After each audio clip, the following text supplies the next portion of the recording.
Chapter 11. Be my imitators, even as I also am of Christ. Verse 2.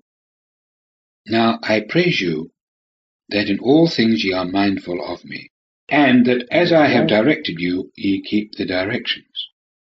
But I wish you to know that the Christ is the head of every man, but woman's head is the man, and the Christ's head God.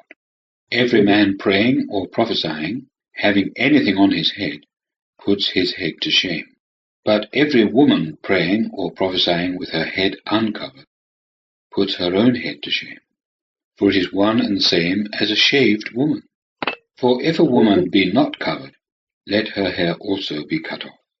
But if it be shameful to a woman to have her hair cut off, or to be shaved, let her be covered. For man indeed ought not to have his head covered, being God's image and glory. But woman is man's glory. For man is not of woman, but woman of man. For also man was not created for the sake of the woman, but woman for the sake of the man. Therefore ought the woman to have authority on her head on account of the angels. However, neither is woman without man, nor man without woman, in the law. For as the woman is of the man, so also is the man by the woman. But all things of God. Judge in yourselves. Is it comely that a woman should pray to God uncovered? Does not even nature itself teach you that man, if he have long hair, it is a dishonor to him? But woman, if she have long hair, it is glory to her. For the long hair is given to her in lieu of a veil. But if anyone thinks to be contentious, we have no such custom, nor the assemblies of God. Verse 17. But in prescribing to you on this which I now enter on, I do not praise, namely, that ye come together, not for the better, but for the worse. For first, when ye come together in assembly, I hear there exist divisions among you, and I partly give credit to it. For there must also be sects among you, that the approved may become manifest among you. When ye come therefore together into one place, it is not to eat the Lord's Supper. For each one, in eating, takes his own supper before others, and one is hungry, and another drinks to excess. Have ye not then houses for eating and drinking? Or do ye despise the assembly of God, and put to shame them who have not?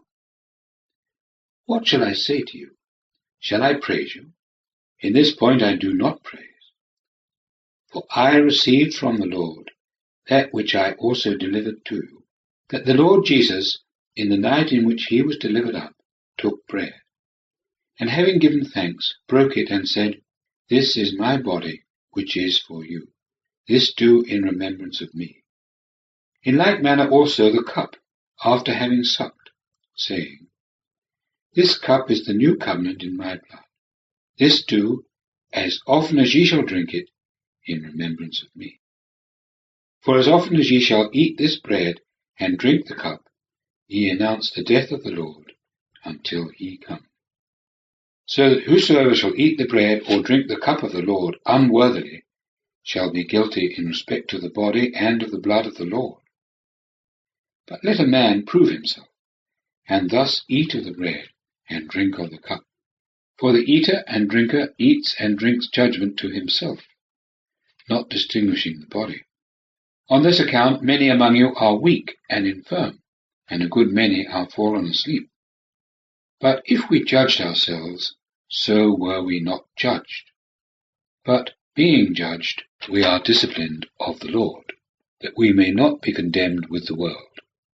So that, my brethren, when ye come together to eat, wait for one another. If anyone be hungry, let him eat at home, that ye may not come together for judgment. But the other things, whenever I come, I will set in order.